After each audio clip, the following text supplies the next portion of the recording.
Good. Thank you for being here.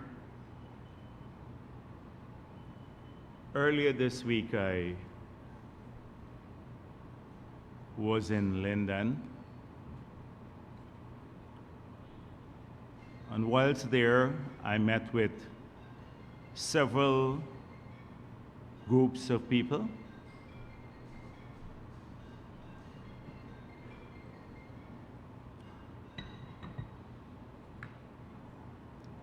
Representing various interests. And in the private discussions I had with those individuals from the different groups, they told me about the continuing racist propaganda being spread by the APNU AFC leadership in the region.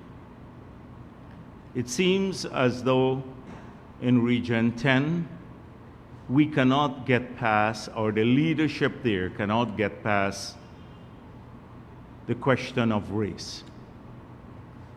And they are doing it quietly through a whisper campaign, and then often it gets into the public domain where they do it overtly, unashamedly. And we have been very clear that this is something that we will fight against. And people in Linden too are turned off by this vile propaganda. And they're disgusted by it. They're fed up with it. So we will once again do what we have done across this country, which is carry a single message in the People's Progressive Party, one of bringing people together and a message of progress for all Guyanese, regardless of their geography or race or religion or gender or age. We want all of our people to progress. It's a single message, and it will be done right across Guyana. We intend not to campaign on the incompetence and the failures of the last government, although we will point those out to people to ensure that there is an appropriate comparison and contrast between our policy making and policy implementation. We'll do that. But we are focused entirely on what we have done and what we'll do in the future. And so, because we have plans for that future, and we know what we're about. So it was a really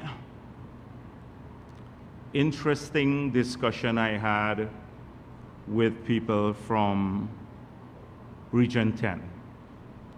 And I was there largely to meet with various groups, but not just to meet with contractors, as some people believe. And we're not embarrassed about meeting with contractors, and we're not embarrassed about talking about what we have done for people. It's not social bribery, because what we have done in Linden now, as we approach the elections, we have done in almost all of the previous years since we've been in our office.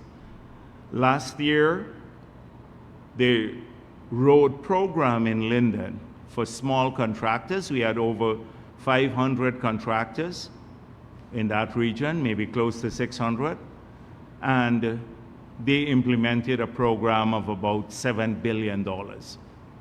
And this year, it's about $10 billion with maybe 700 contractors. Small contractors who never existed in 2020 and who are all from Region 10. So those people under APNU would have never gotten any work. And they're there now. And I saw among the contractors people who were openly critical of the People's Progressive Party, who in their own government would have never gotten a contract. And we're not doing a favor for the people there. We've just changed the system to empower small people and to give them an opportunity to implement programs that hitherto would have been done by a single individual. And that's why we changed the system where contracts below $15 million for the road program are allocated on the basis of rates and not through a bidding system. Because if we had continued with the bidding system, just a few people would have won all the bids. And we also changed the policy where we say that projects done in a particular region must be implemented by people from that region.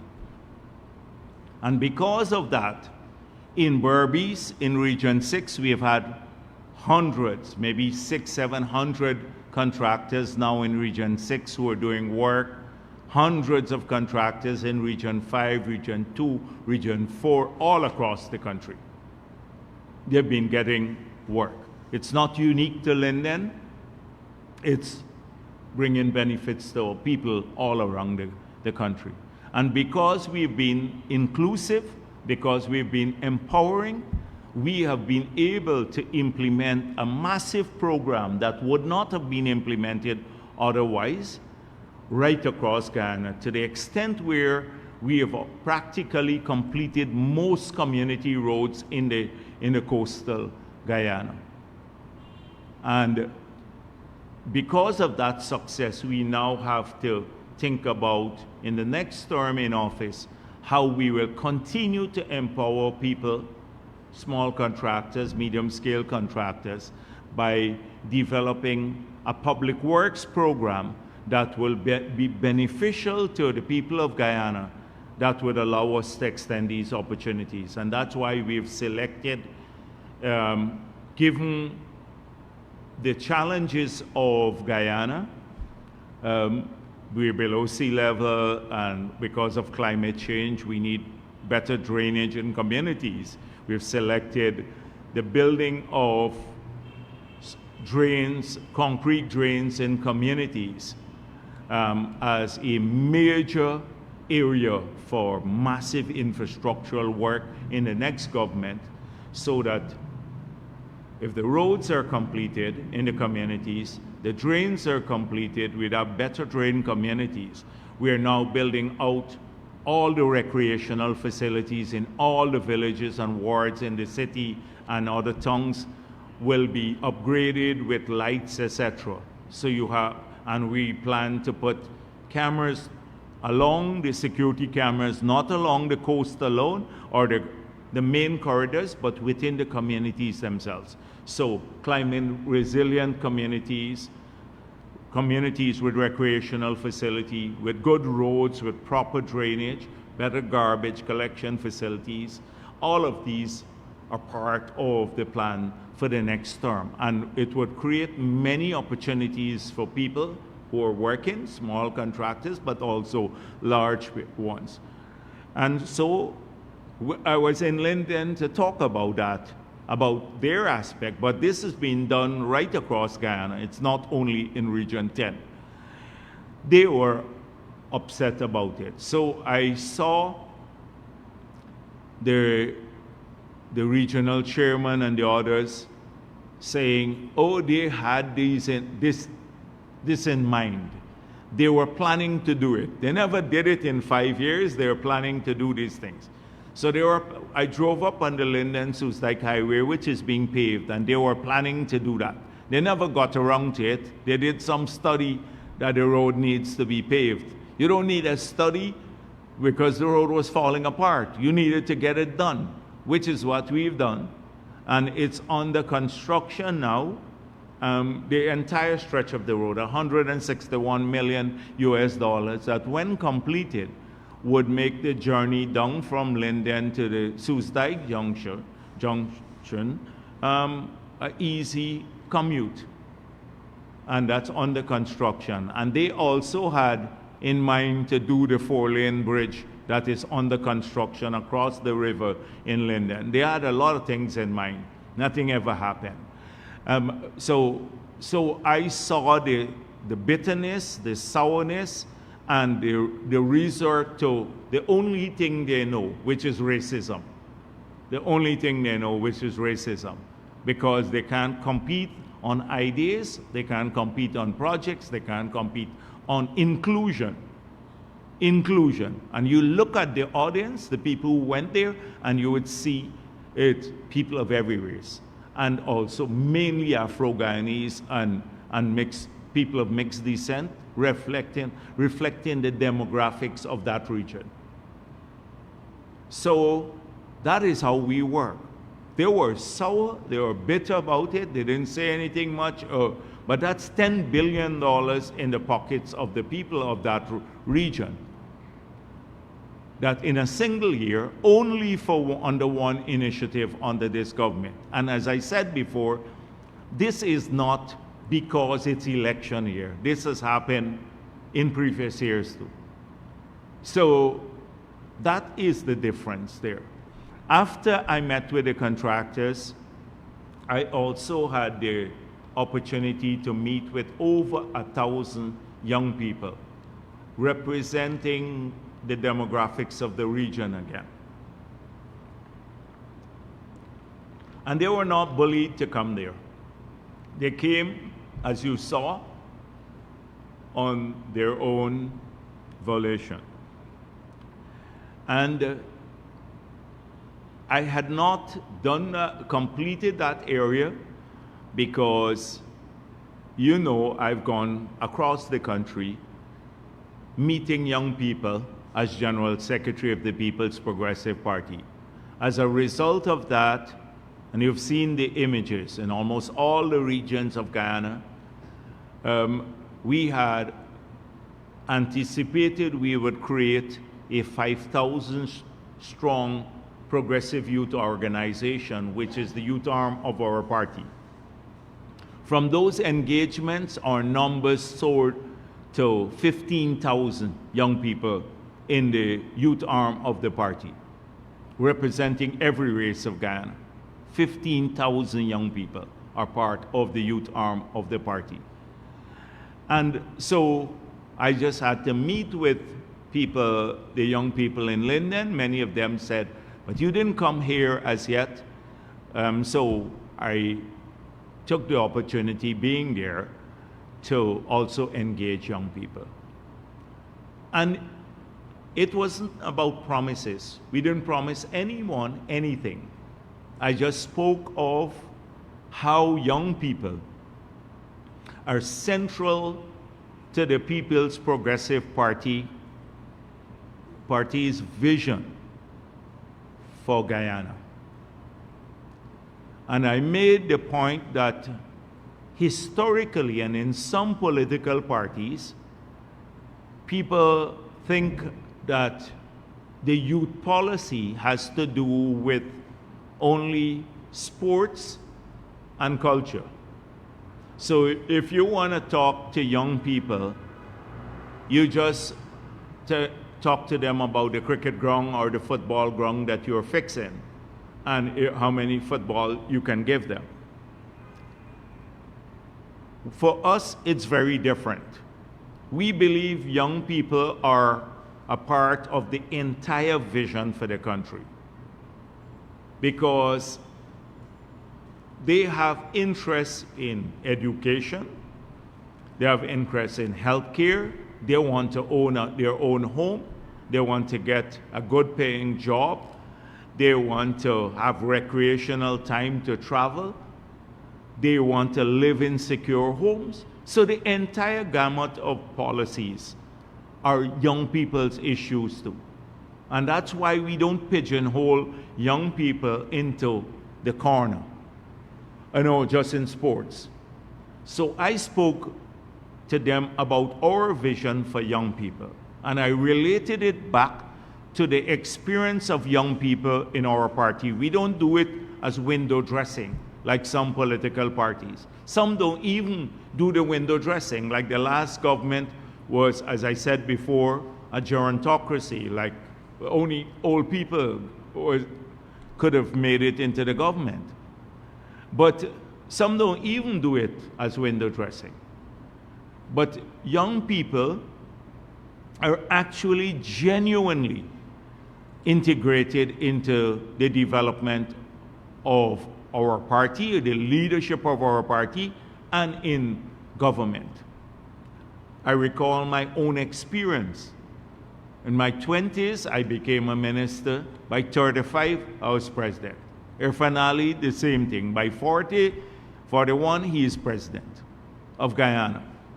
And if you look at the cabinet, throughout, we had a ton of young people in the cabinet. Throughout, when I was president, 70% of the cabinet were in their 20s, 30s, and early 40s. So that was it. The permanent secretaries became younger too. It was a time when you had to be 50 to become a permanent secretary. We had permanent secretaries who were in their 20s and early 30s. And so that is how we saw young people. So my entire message to the young people is, if you have not studied as yet, or are not studying, I expect by the time I come back next year, one of you would have applied for, and it's in one of the programs that we are now funding. Because last year alone, in the 5 years, we have paid for 82,000 persons to study. Through the GOLD program, through WIN, through BIT, and through the University of Guyana, which is free now. We've wrote off all of the debts from the students. So I expect by next year, and that's a message to the young people of Region 10, that's our message to young Afro-Guyanese, Indo-Guyanese, young Amerindians, people of mixed descent. Study. We want you to study. We don't pay you to go down and run down any street. We want you to study. We want you to, that's the first thing. We want you to apply for a house lot. Once you're of the appropriate age, I said to them, apply for a house lot. On the APNU, I talk about 10. Not a single house lot was given out in Region 10. Not a single one. Only a few people, like Amanza Walton and our 2 family members got the big plots of land, and Lowenfield and the others. I've mentioned this before. I said to them, apply for a plot of land because we want you to own things. I explained to them where the jobs will come from in the future. The sectors in which thousands of new jobs will be created. I said to them, many of you will need to start new businesses, small business. Not everyone can be a contractor. Some will have opportunities there. So you're going to get the support of the government to start a small business, and we're setting up a development bank that will help finance these businesses through zero interest loans. I talked to them about recreation, that sort of thing. That was my message to the young people. Not about, making them victims. That's what APNU talks about. Oh, you're discriminated against, you can't get this, etc. I wanted an entirely positive core of young people focused on the future of the country. And so, contrast the message with every other political party and the groups that we're meeting. When we meet people, young people of every race, we talk to them about progress and how they're going to be involved in the future of this country. We don't talk to them about use young people only for when elections come around. That's what APNU was good at. I recall talking to all the young people, or a lot of them from 2015 to 2020, who'd campaigned for APNU in the 2015 era. They were just thrown aside. And they're engaged now in a healthy dose of window dressing, and I'll come to that in a minute. But really, no guarantee. It's not organic.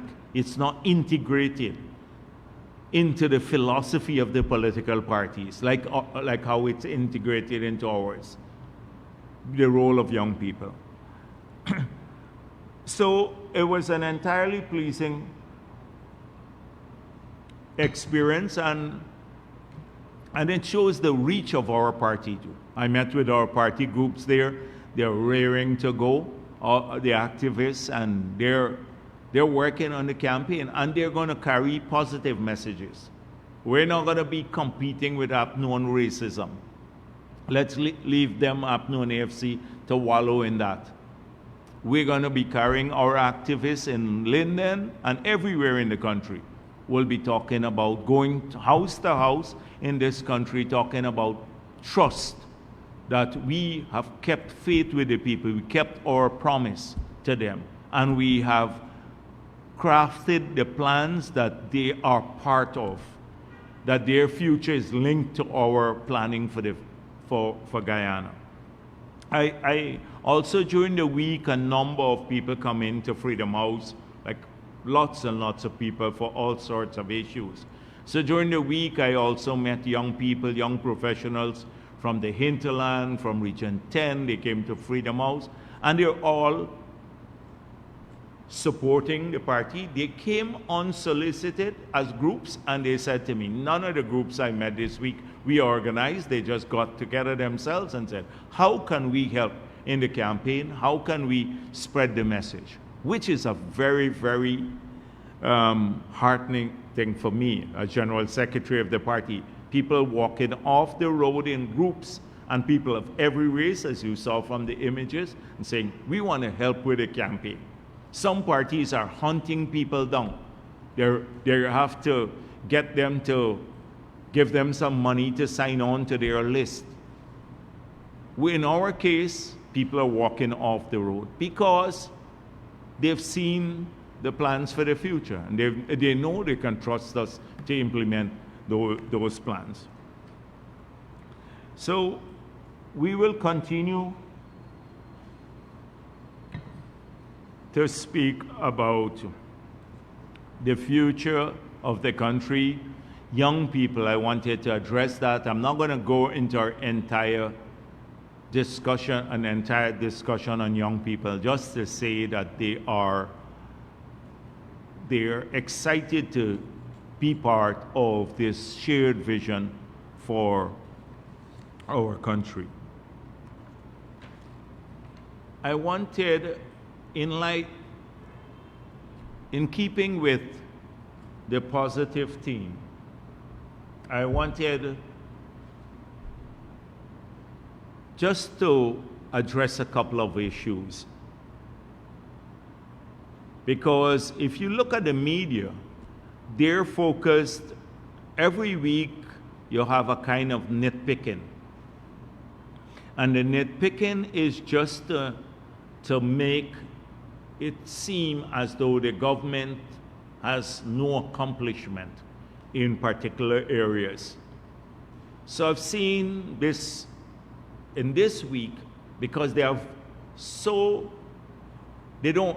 finding it hard to sustain that because it has no resonance on the ground. This week it was about food security,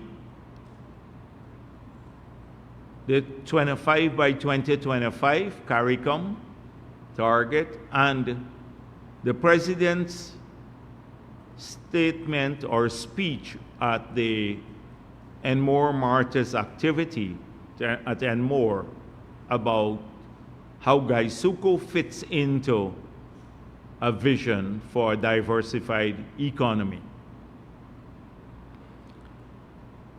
So you had a healthy dose of skepticism and mischaracterization, or we want to know the numbers, how you're achieving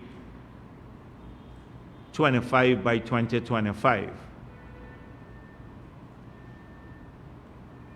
And if you look at the 2025, so let me address a few issues.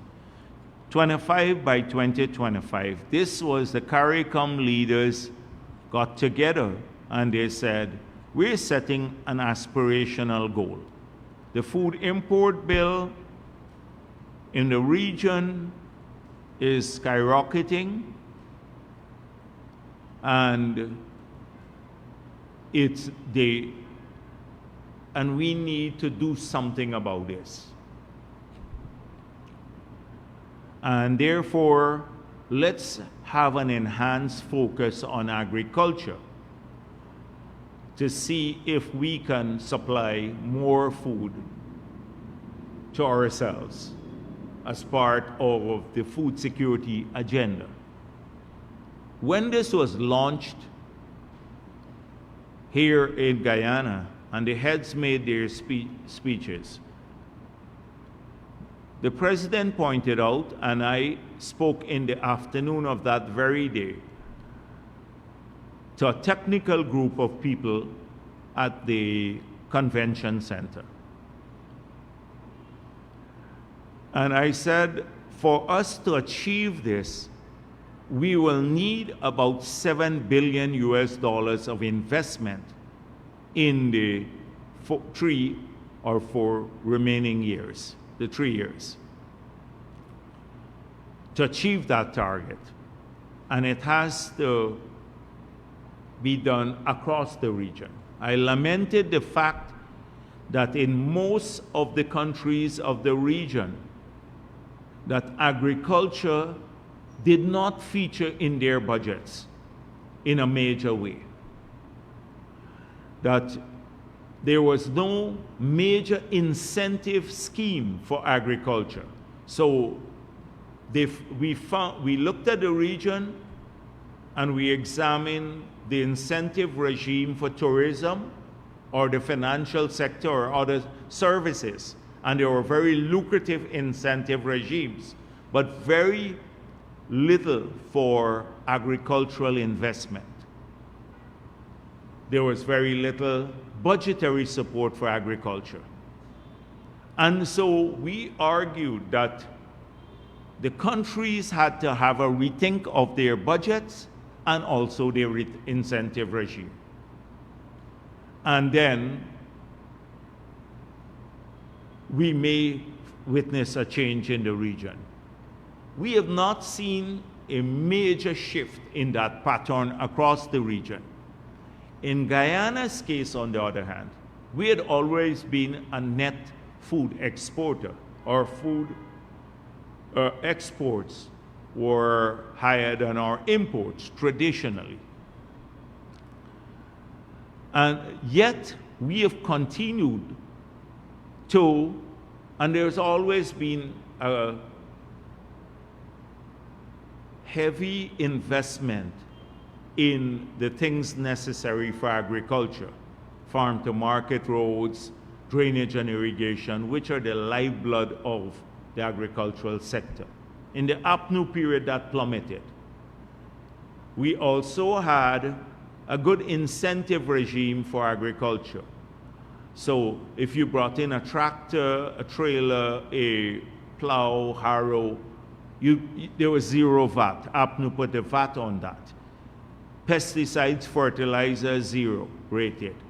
The APNU put the VAT on that. The drainage and irrigation charges in like Maikoni area, the region 5 was about $3,500 per year, per acre, land and water charges. APNU took it to $15,000. So in that period, there was a disincentive to get into agriculture. We've reversed most of those things consistent with the promises we made in 2020. And we resume the investment in drainage and irrigation. We've seen a supply response. the last crop, we produced the most rice than we have ever done in a single crop in the country. We've put in new varieties, etc. And we have laid out a plan for the growth of agriculture. So the Minister of Agriculture released to the public or to the media houses yesterday a comprehensive document outlining the achievements in agriculture. I haven't seen it carried in the newspapers. The same ones that questioned food security and us achieving, higher production responses. They didn't carry the response from the Ministry of Agriculture. So they focus on the president and the speech he made in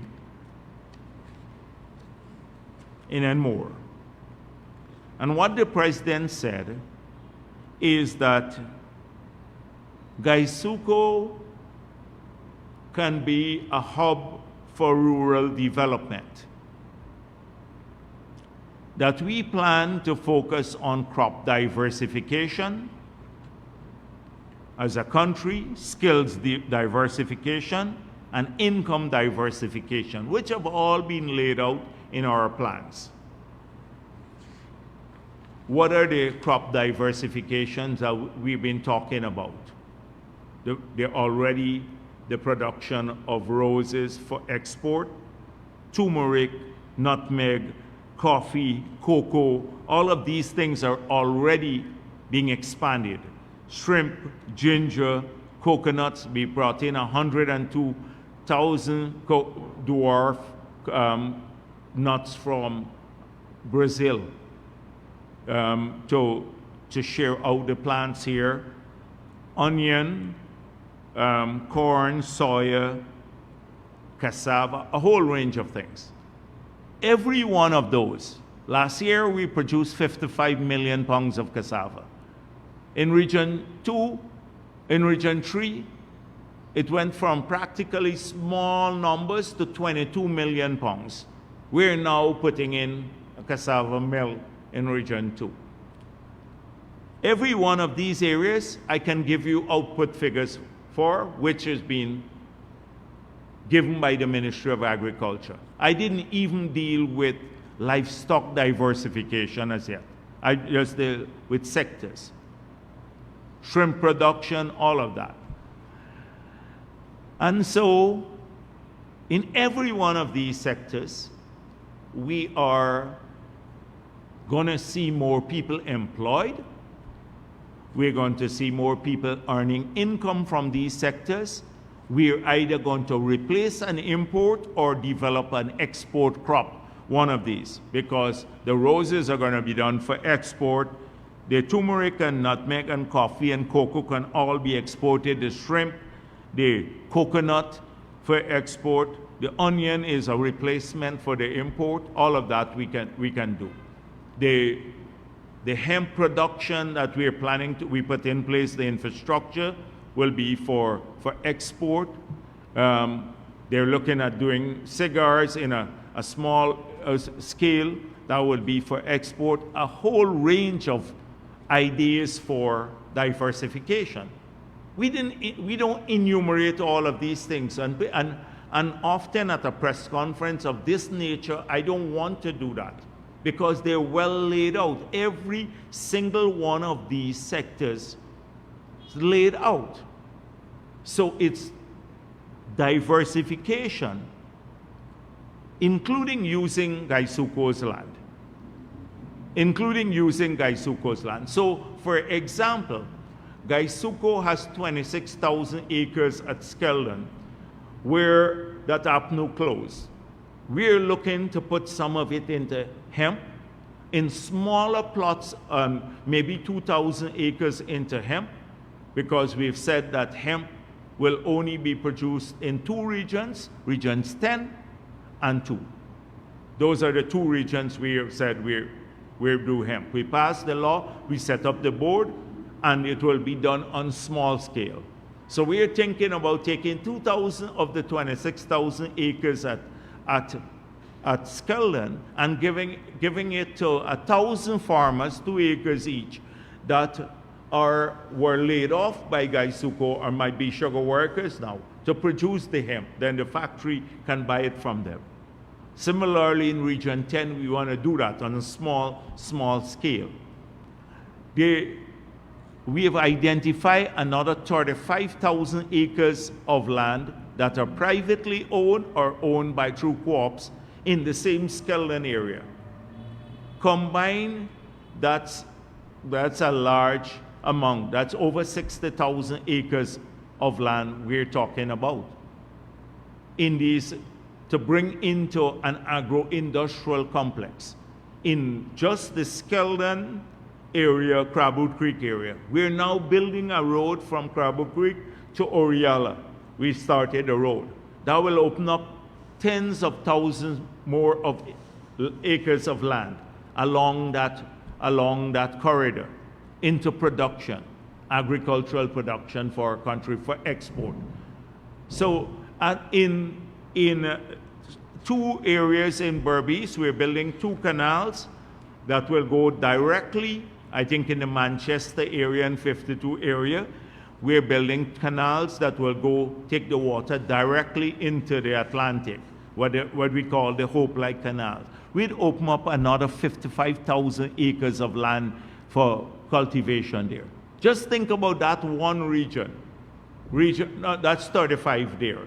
And in Region 5, we're now building the canals there that will open up another 55,000 acres of land, 5,000 in Essequibo. All of this is part of our plan for agricultural diversification, more land to small people, for livestock and all of the crops we're talking about. In the hinterland regions, we're supplying tens of thousands of planting material now. We have the tissue culture lab for the cocoa and the coffee and the turmeric and the ginger, which will come from these areas.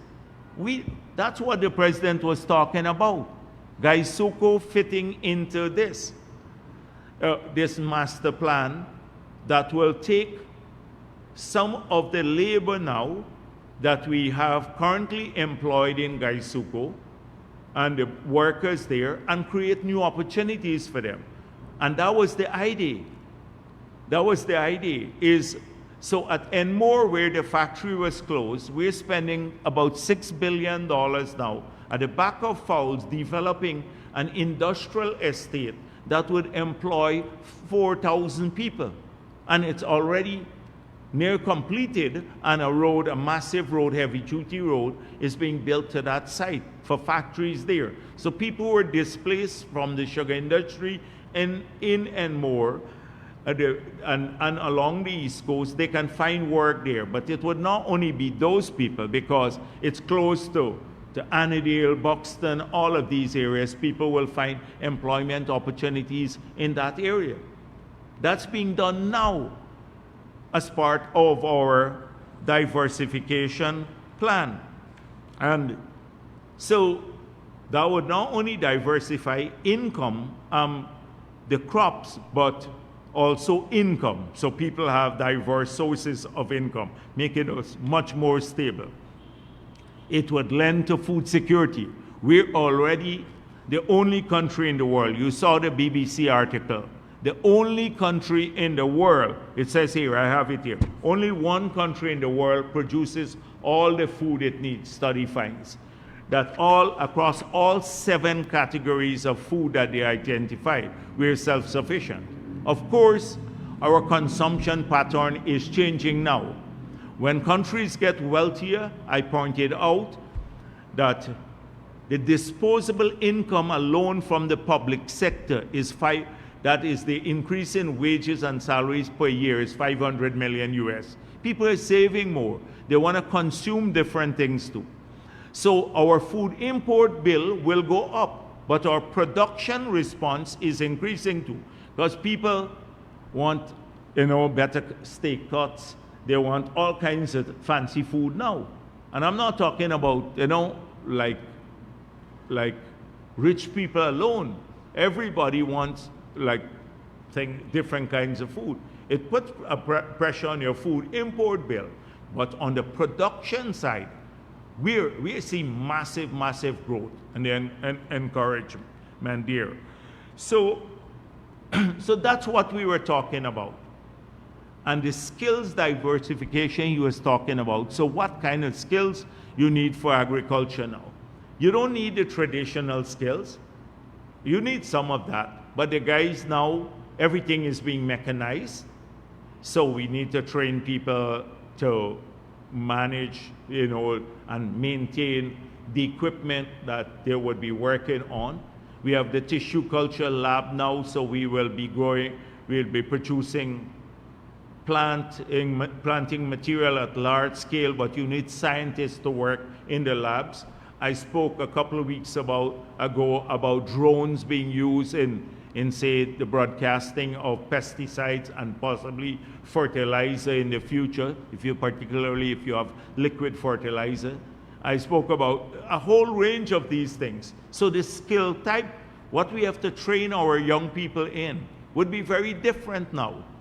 It's not the traditional type of agriculture, marketing and product development. And so that's what we were talking about.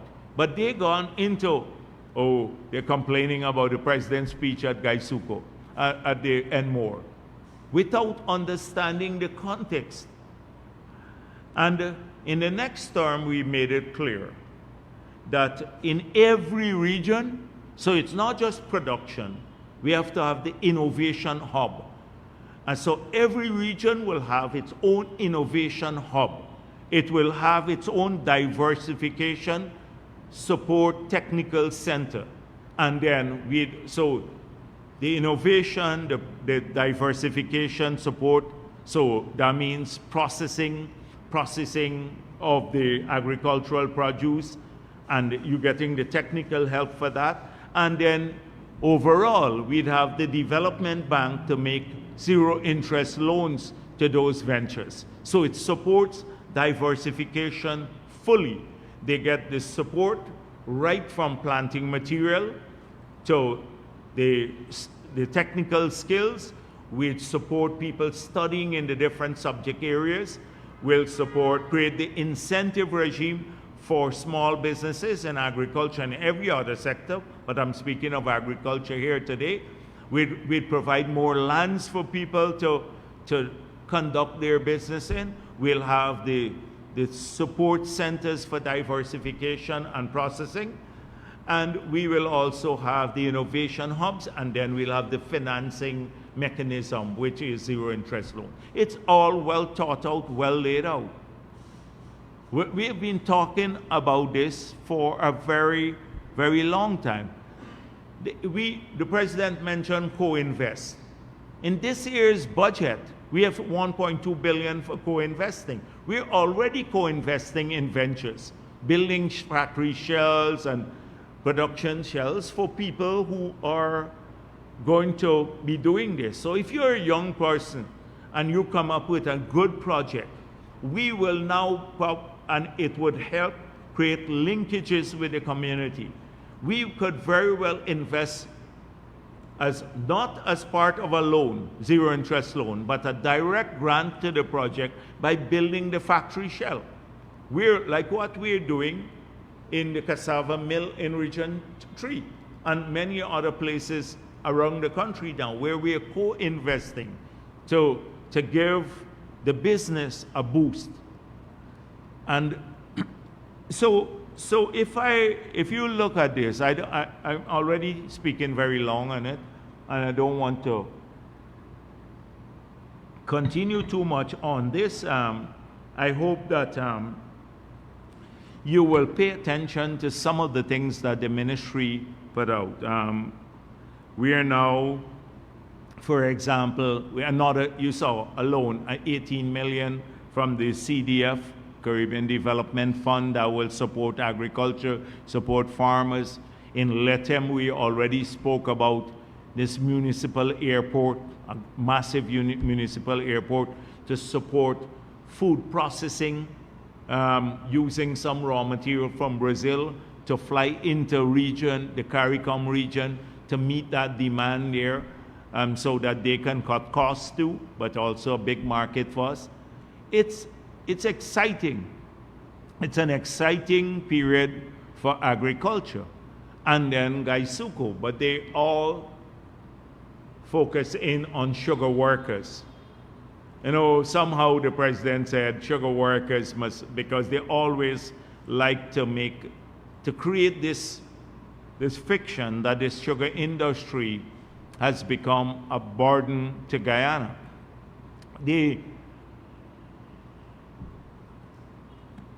When we were in opposition, we said to them, look at the multidimensional nature of the sugar industry.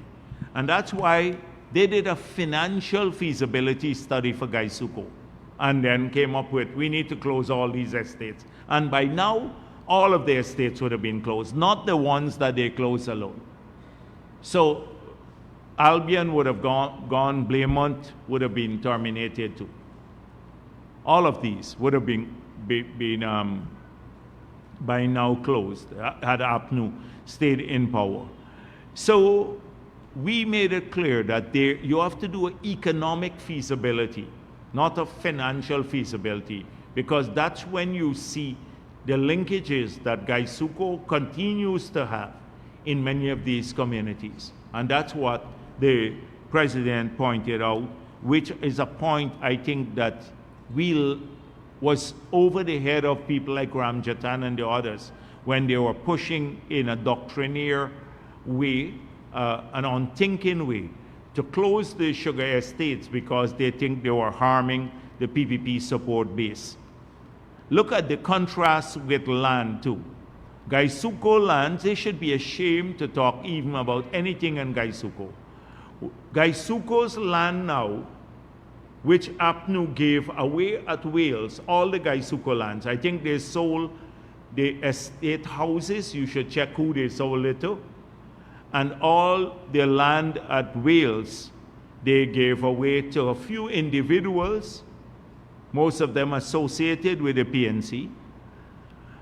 We now have to take those lands back to build houses for people, house lots, which we're doing, or else we wouldn't have been able to fulfill our plan to give, which is to give everyone who needs a home, every guy needs a house lot. We're doing 14,000 house lots on lands there at Wales now. If we didn't take that back, we wouldn't have had land, because when you think about beyond high flood, most of those lands are private. Coming back this way too, most of it is private. So in Region 3, we'd had very, very limited amount of land if we didn't take that back. So APNU took the land, Gaisuko land, gave it away to a few people. We had to take back Gaisuko's land to help now provide housing for our people. They should just go quiet on these matters, but you would see no doubt that they will be talking about this again. So I wanted to deal with this food security matter. Now, today,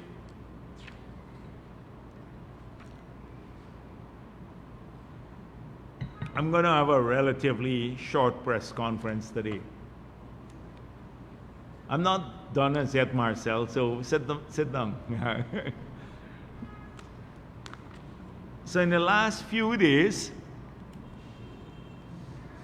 we've seen a flurry of activities in relation to coalitions.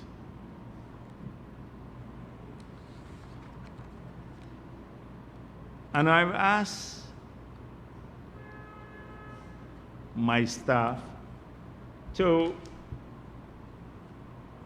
just put down on one sheet of paper some of the headlines for me for the past month or two.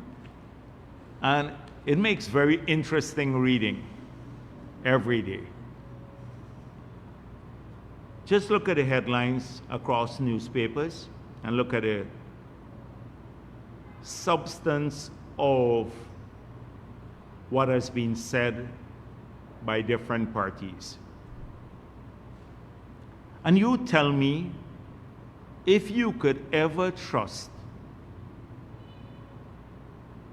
people who lie on each other routinely.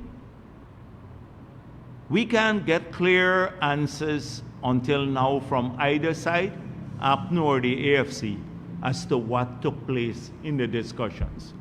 Every day you have a changing narrative about who said what.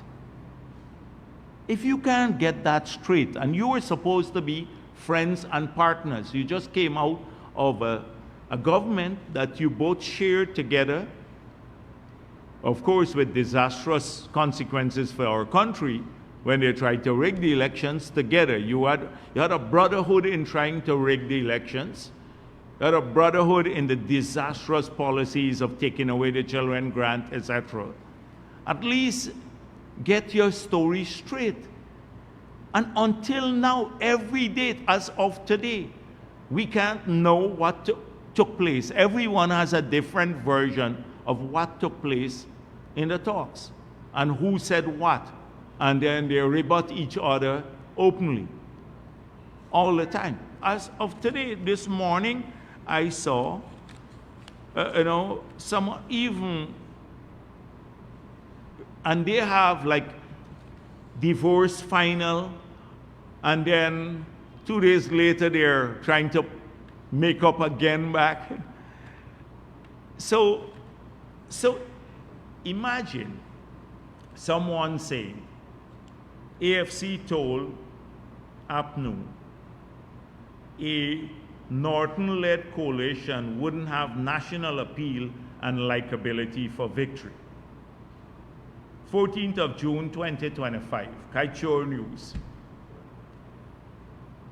And they're still trying to join this coalition with Norton as the presidential candidate. AFC. They just told APNU this, AFC. A Norton-led coalition wouldn't have national appeal and likability for victory. You can't win the elections with Norton there. He's not liked by anyone and has no national appeal as the presidential candidate. Yet AFC is busy now trying to join the coalition with Norton as the presidential candidate, a man who they themselves said can't secure victory for the coalition if he leads it. That's Jureta Finance dismisses possible PM offer from PNCR. 27th of April 2025.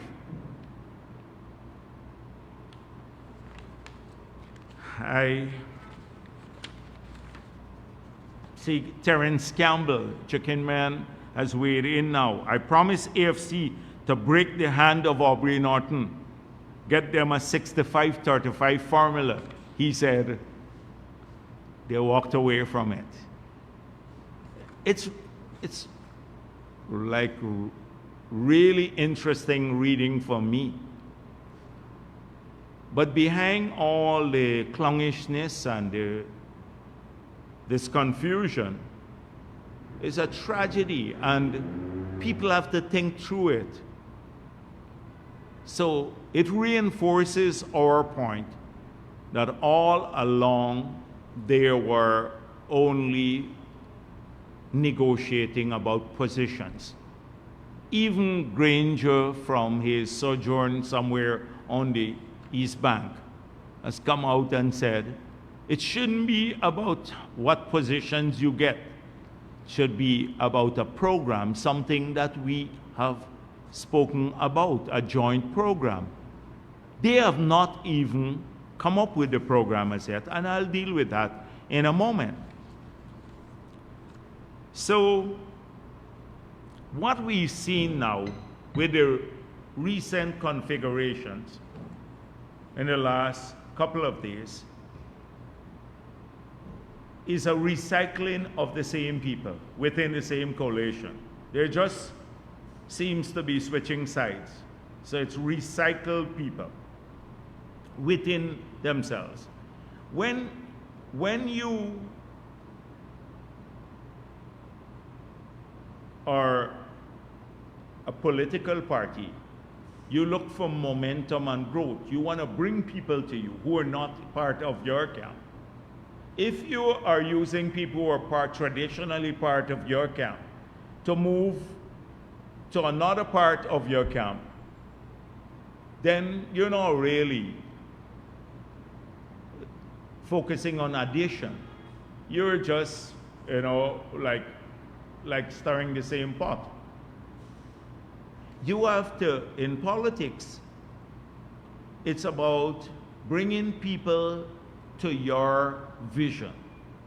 It's about convincing people that your vision and your plans for the future of the country and for their lives will be of benefit to them. That is what we are focused on. And although you have seen, last week I dealt with this, some more high-profile people coming to us from that camp, there are hundreds, thousands of people, ordinary people who voted for ACNU in the past, who have come to the PPP's vision of Guyana, and we welcome them. They are convinced that we are working in the best interest of the country and them and their families. And that's why we've shown this by results, local government results. So they are not making any difference, any configuration that they come up with. And desperation might force them together. They will give up on principles, they would give up on their own position, which says Norton can be the candidate because he'd lose the elections, but AFC will go into the coalition if offered a space, knowing that they themselves said that. So they can put together any configuration. We are ready in the PPP, not because of arrogance, but because people have seen them and discarded them. It's the same Juretta Finance, it's the same Sherrod Duncan, who are part of the last government, the same Amanza Walton, the same Nigel Hughes, and all of the others. It's the same group. They're just, going to create a new party, switching sides every day within their own camp. And their camp is a camp that delivered 5 years of disastrous performance for the country. So it's not anything that we are too worried about. And I see people urging them to come together again. So that's the first thing I wanted to talk about. Desperation will force them together. The second thing is leadership. We are contesting the polls to determine a political party that will lead the country for 5 years. And people have to examine the candidates using some metrics. So experience, competence, trustworthiness, people who would actually say something and then do it. So let's talk about leadership and the qualities of the leadership. We have Irfan Ali as a presidential candidate. Irfan Ali spent a number of years in the cabinet before he became president. He had several portfolios, housing, in a period when we had one of the largest expansion in the housing program.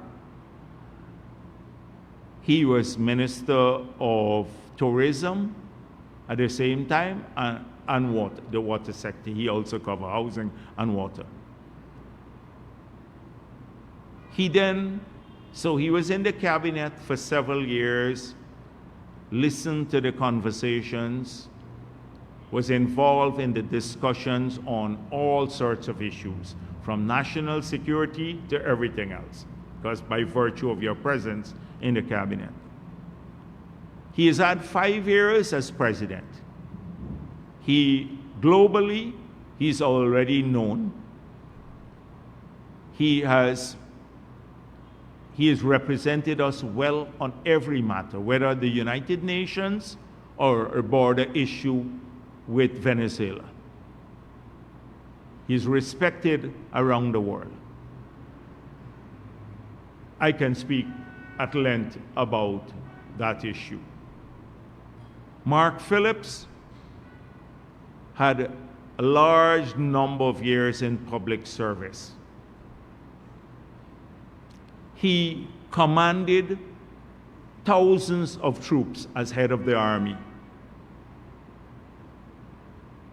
He's been prime minister for 5 years with substantive portfolios. That's the experience Mark Phillips has. He's well respected. So we have now Mr. Norton. Norton, in the last government, which was the pinnacle of his government position, was some advisor on empowerment. I don't think he even had an office under the Granger administration. He used to be seen around different places, but I don't think he even had a permanent office. Never managed any large-scale tasks. Never had to implement anything. As I said before, he's a little leaguer, and also he operated around the periphery of the power structures, both at the party level and at the government level. No experience whatsoever. Director of Finance, now the prime ministerial candidate, is around the same thing. They checked her LinkedIn today. My staff, I asked, checked. She was confidential secretary to the prime minister up to 2020, and then a member of parliament from 2020 to now. No management skill, no, and I'm not disparaging here, because we're in politics, we're looking at things in a hard-nosed way. That's the leadership of their ticket now. 2 persons who are charlatans, novices, who have never really negotiated alone. They have never engaged in politics at even a major level. Look at the support team that they have. It's Paul and the others. Look at Irfan's support team, his ministers and everybody else, with years of technical and political experience. Amanza Walton, she heads a party. Amanza Walton was a staff at the Civil Aviation Authority before 2020. Ed Jill said when she was terminated, she started working there in 2013 under President Ramatara. She had 25 violations in her the human resources file. 25, you check the old story. So Google it today and you will see that. I think it was in September of 2020. And check the track record there. And since then, Member of Parliament, who believes that Indo-Guyanese are mentally lazy. She said that openly. I'm not going to say what she called Afro-Guyanese, because I saw the story in Guyana Standard. You can read it yourself, what she's been calling Afro-Guyanese. But That's her view. No experience whatsoever. The ANOG, if they even exist, they're hanging around the place. The guy there contested in New Amsterdam in his own constituency, where he is born, the head of ANOG, and got 3 votes. In New Amsterdam, in a constituency in which you are born, and got 3 votes. In the local government elections, VPAC, you know that, outside of the fuel trouble that he had in the last government, you check the Baltimore Sun article, and you will see his track record. If you haven't seen it before, read about it, where he comes from. And then you have Nigel Hughes, now who has become like pleader-in-chief. I see that, just pleading for a position in the coalition. I see a headline somewhere, I think it was Newsroom, from strong negotiator to pleading for a position on the ticket. That's it. He has nothing. And Azruddin Mohammed, he has competency in smuggling gold and submitting false invoices. What other competency? No policy. So you just contrast that and think about entrusting the future of Guyana this time in the hands of that group versus Irfan Ali, Mark Phillips ticket, supported by a party that has kept its promise to the people, always kept its promise to the people, a political party. Think about it for yourselves. That is it. So they will come together in every configuration, but it doesn't change that.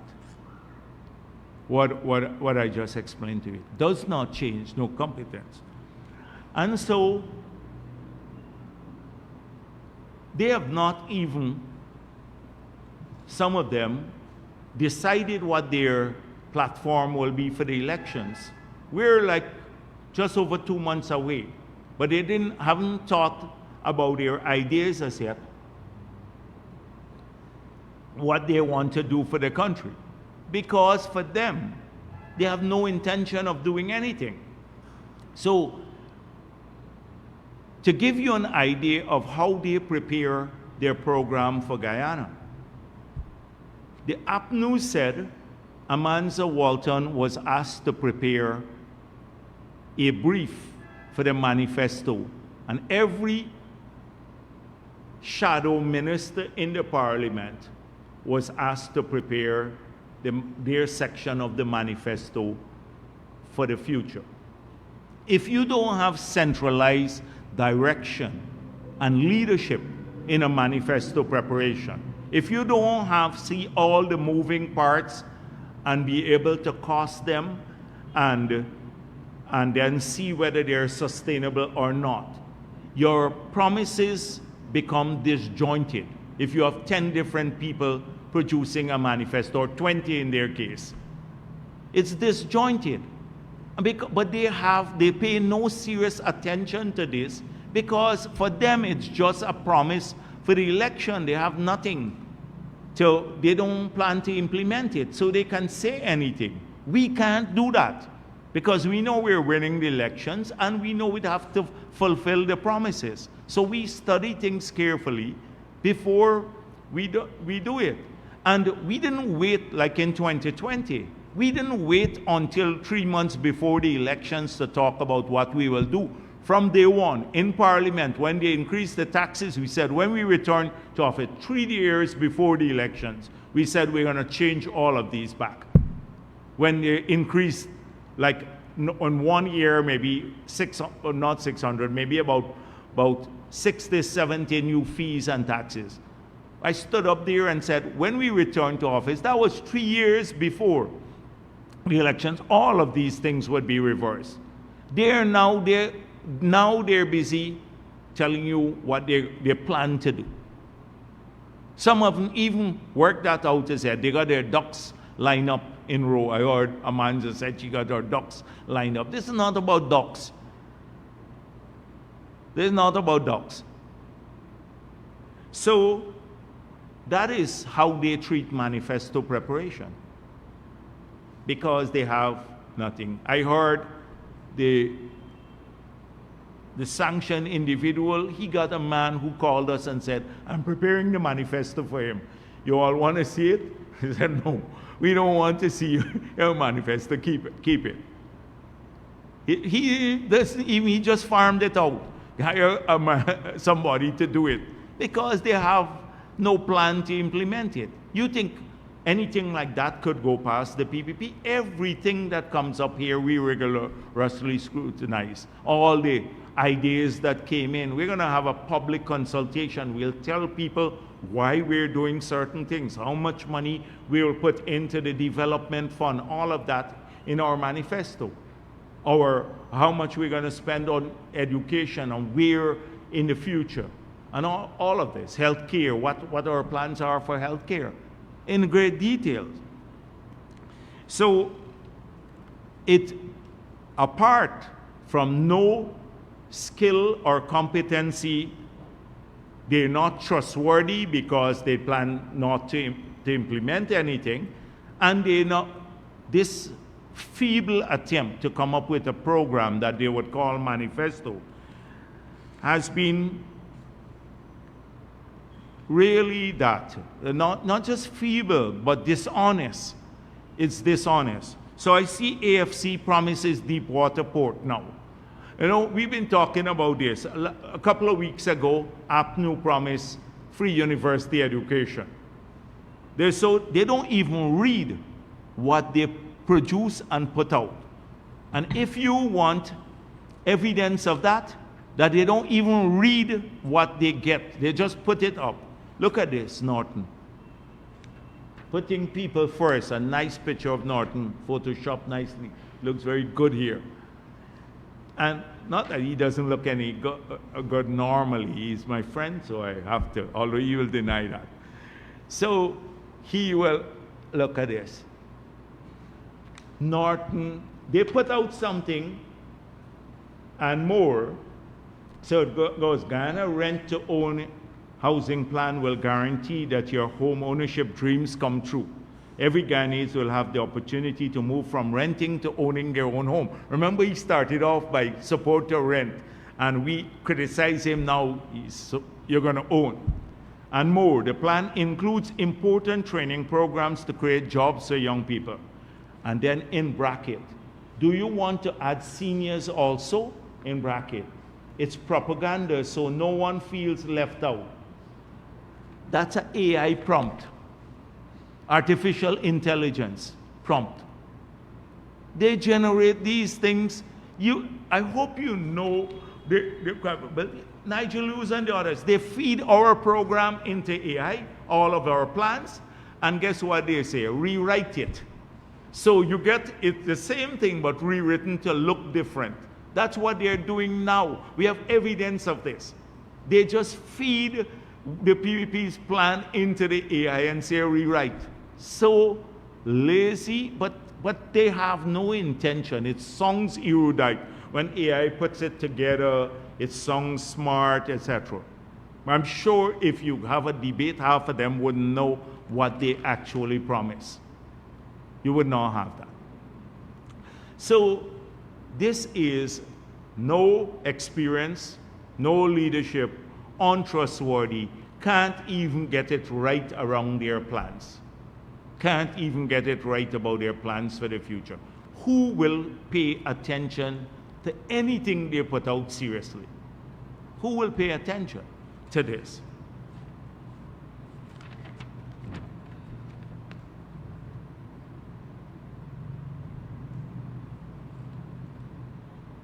So let me share my thoughts now on what has happened recently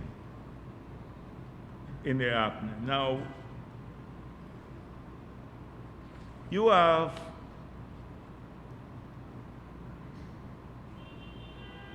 in the opposition camp, what you see playing out is grudge politics, greed politics. Pure and simple, that's it. So, Director of Finance and Sherrod Duncan lost the leadership of the leadership contest in their party. They held a grudge. The last few months, they've been running down the other members of the AFC, the Nigel Hughes faction in the AFC. They're claiming he doesn't do any work, he's lazy, they have to do the work, that faction is very lazy, they're dictatorial and useless and exclude everyone. And can't even guarantee a position for themselves. That is for the leadership in the APNU coalition. Or the APNU AFC in the coalition, because they're not part of the coalition. So these two have felt, and maybe the other one too. I don't remember his name, some Deonarine or something. I can't remember his name. So they know that the AFC will probably have maybe minimal amount of seats, may not even make it far in the elections. That APNU at least will have a few seats. So they're out of grudge politics and greed politics. They have decided to switch camp because to try to secure themselves and their members of parliament position. That is played out there. We've seen the same thing with Amanza Walton. So from all that we have picked up with Amanza Walton, in her press conference, I just looked at some key words she said. That there's no role, she was not offered any role in policy making or leadership. That's from our press conference.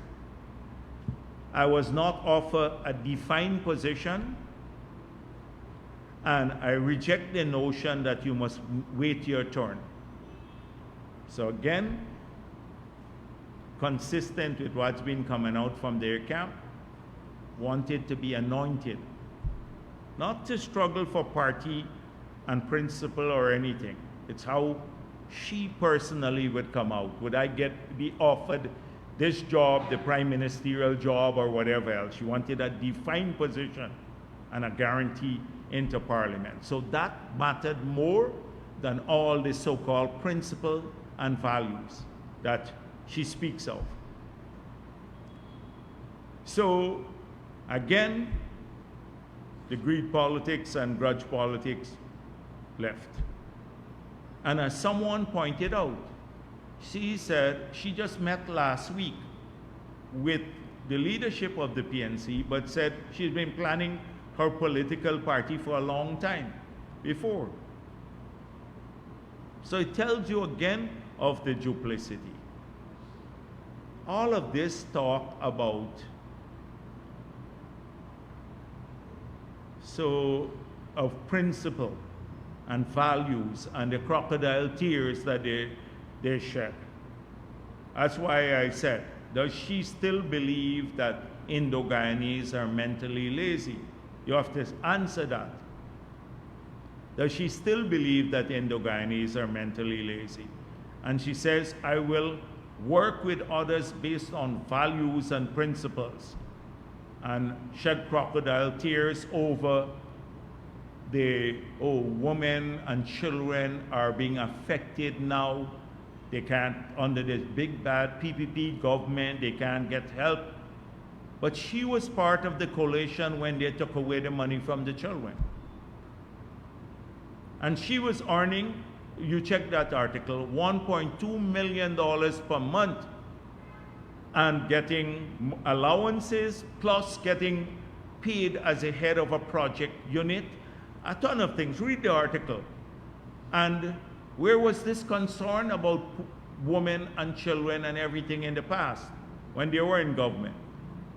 And if you have such high values and principles, how come she didn't rule out siding or with the Mohammeds, as the Guyana Standard story outlined? So she said, I'm not ruling out collating with the Mohammeds. Now, Mohammeds have been sanctioned by the United States Treasury Department for well, that was the Reuters article, but the gold smuggling. He's been accused of evading $50 million of taxes. The US said they have a mountain load of evidence. He produced false invoice. He's been accused by Reuters of drug trafficking and laundering money for Russian mafia. Where are your values and principles now? But you can't rule out siding with the Mohammeds. It's all a show. And a month ago almost, her brother posted she'd make a great prime ministerial candidate for the Mohammeds. I have a post like that. So I'm sure there have been behind the scenes discussion on all of these matters. So this seemed to have been set up. And people form their own parties, so if they become part of a coalition, I didn't join him, I just had my own party in the coalition. That is where I think that's headed. So I don't put too much, this is all noise. I don't put too much emphasis on what's happening there. Director of Finance and the others, she went to APNU, and that's a great achievement for them. Now, in APNU itself, people are saying, how come she is just out of the blue come to us, the APNU supporters, including, I'm sure, my Paul, who thought he was getting it. He was actually, from what I heard, telling people, he probably very upset about this. So they have a lot of discussions internally for that, and because I don't think it was discussed at the leadership of the party. Now, Nigel Hughes, people are criticizing Nigel Hughes, but I think I have to take his side this week. So Nigel Hughes is justifiably worried. Everyone been talking about the greed, and they are greedy, both sides. They're only negotiating for positions. But the biggest issue is not the 65, 35, or 30, and whatever else they've been saying. All these confusing configurations of what they want, positions. They're not going to win the elections, it wouldn't matter. So it is one issue, which is who becomes the representative of the list. And Norton is saying, I'm a candidate and I'm going to be the representative of the list, or we will determine that. So the AFC knows that after the elections, if they get combined, even if they're together and they get 20 seats or 25 seats, Norton will decide. Nigel Hughes will have to walk over with cap in hand to Norton and beg for positions in the parliament. And knowing Norton may not want to give them. And so that is what I think that Sherrod Duncan and Director of Finance recognize, that with Norton as the representative of the list, the AFC may not get anything. And they may just decide, because right now the AFC, I don't know if they can run a campaign on their own, so they may just walk in and take whatever. We'll have Norton choose the representative of this, or be that himself, and etc. But they're worried about the Cummingsburg Accord. You remember the Cummingsburg Accord, where all these positions were promised to the AFC and they got nothing, and then the people who they put in became more APNU and more corrupt than APNU people, like the Cathyus and the others taking contract for herself. So that's where the big issue is. It's around the representative of the list. And so who determines of the seats they win, but they're going to lose the elections, of those who go into Parliament. Something that Norton has been lamenting. He's saying, oh, Granger was controlling that all the time. So he's not going to give it up. If he gives it up, he's practically nothing. If he gives it to the AFC. And the AFC, without that, can secure a job for Nigel Lewis or any of his MPs, because there's great distrust among the two parties. They are, either way, I don't want to use the word, but it's a bad word, but they are in a serious trouble. So it's not like I wish them ill. It's just that they were complicit in all of the wickedness they did for 5 years. For 5 years, they're complicit, both AFC and APNU, the leadership. And I have no sympathy whatsoever for them, because they're just the same, they're cut from the same cloth. And all that you see here is power struggle. All that you see here is power struggle for positions. They know they're going to lose. In fact, AFC said, with Norton, we're going to lose, but we still want to go with Norton. With him, we'd lose. He has no likability, nothing. So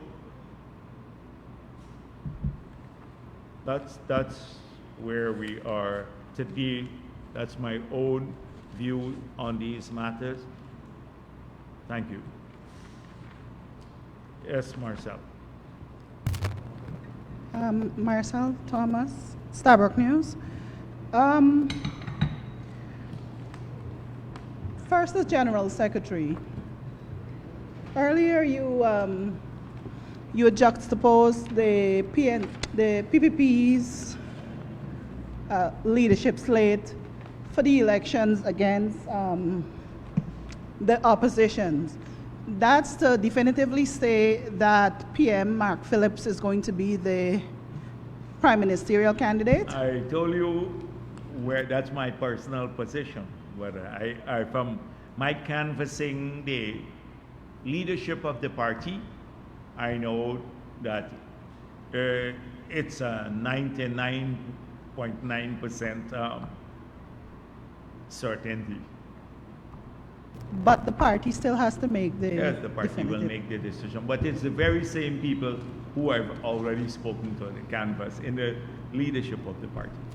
Okay, and back to your hat as VP now. I'm asking for an update on the status of the proposal from Car Powership to use the... Okay, so right now,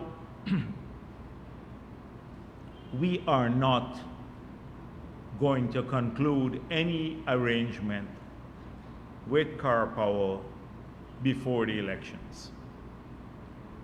As I said, last week I told you we are not going to have any movement on the gas monetization project before the elections. And also their signing of the prospecting licenses for the oil and gas sector before the election. So let me add that to the two that I spoke of already. We're too close to the elections to do that. A good proposal came in from Car Power, which is that pending the completion of the gas to energy project, which is slated for mid next year, as PM said in Parliament,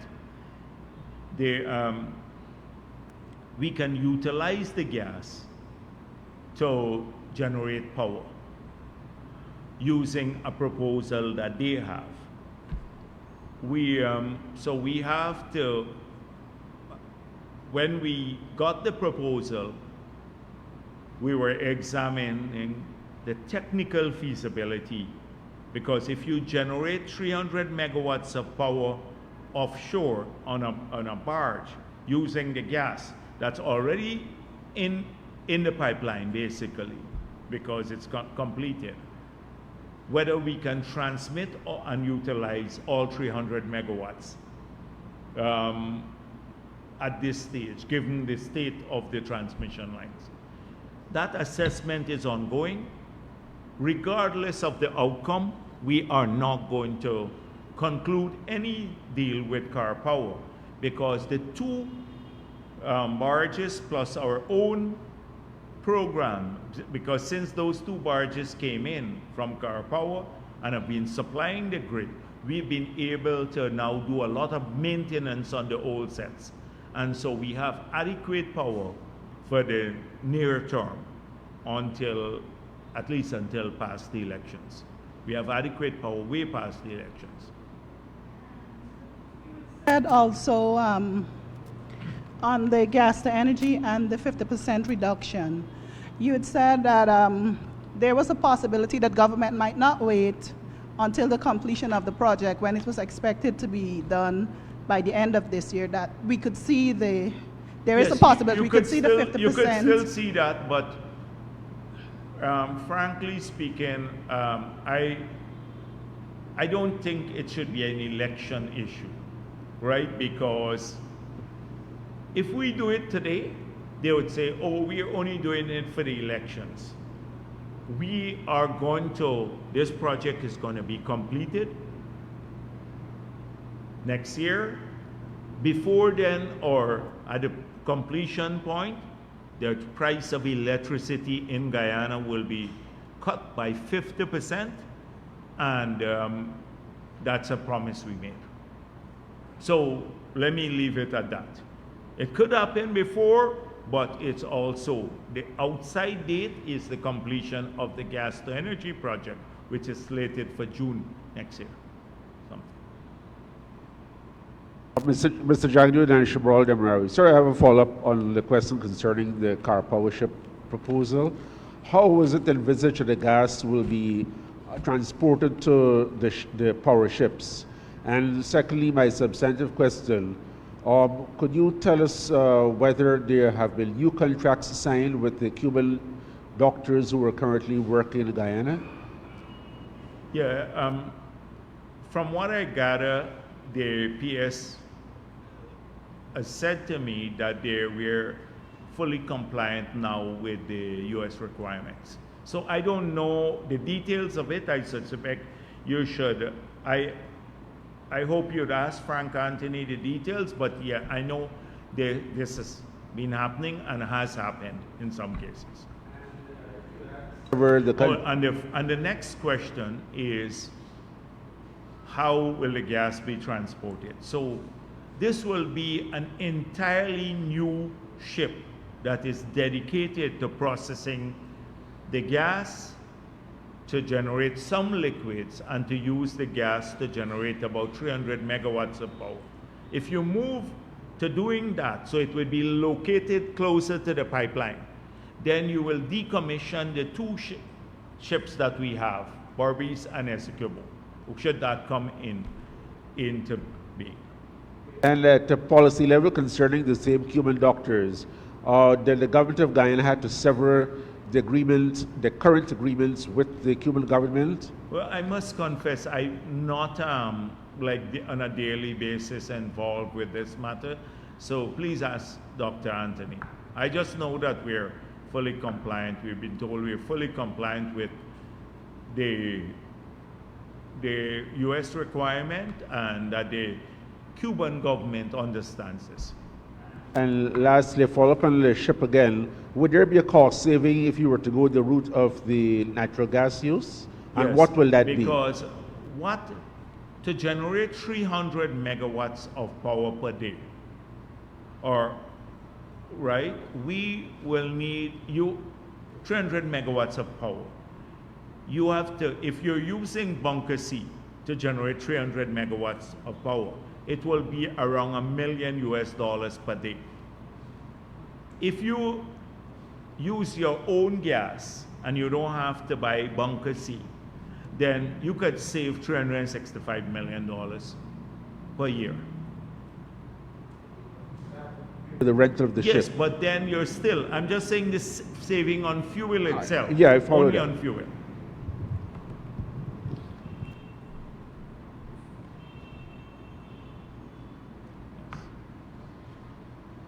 Yeah. I have 3 questions, and all are related to Annette Ferguson. Annette Ferguson? Yes. Oh, don't waste my time with Annette. Annette is, you're wasting my time. I don't pay attention, frankly speaking, to Annette Ferguson. I don't, please don't bring me Annette Ferguson with her thing, you know. She used to talk to? Uncle, what's it, the dead guy, who she didn't even know at the funeral? She probably, you forgot the last election, she was talking to Uncle John or something like that. She didn't even know which funeral she was at. And please, don't take me down the Annette Ferguson route. You got all, like everybody, next thing I got to answer to my Paul and fish fry and all of that sort of thing. Notice I don't, like the Mohammed, we got him on tape, the big, bad, wicked government. He managed to get a couple of words out. Big, bad, wicked government, the PPP sanctioned him. He telling the poor Amerindian community that we sanction him. Lying to people in these areas. I don't want to waste my time behind these people. They really don't. Annette Ferguson's biggest task is to get her party. What does she have to say about all that's going on? Annette Ferguson, when they threw her out of the office in, I think in South or West Romville, she fetched away her door, I think, that she had put on the office. When Norton threw her out, she fetched away her door. You don't please spare me the Annette Ferguson and Rufflets. I'm still trying to get serious things to answer to from their side, but they're not generating anything serious. They're just like this poppy show all week, you know. There are no musical chairs. So I think we might end early today here, like nothing. I'm sure the media enjoying this as much as I'm doing, right? In what's going on. Total confusion in the APNU AFC camp and the others. They have nothing really to offer. People really just, all right, they just want to get past the elections so we can stop hearing these silly things coming out from their quarters. Thank you.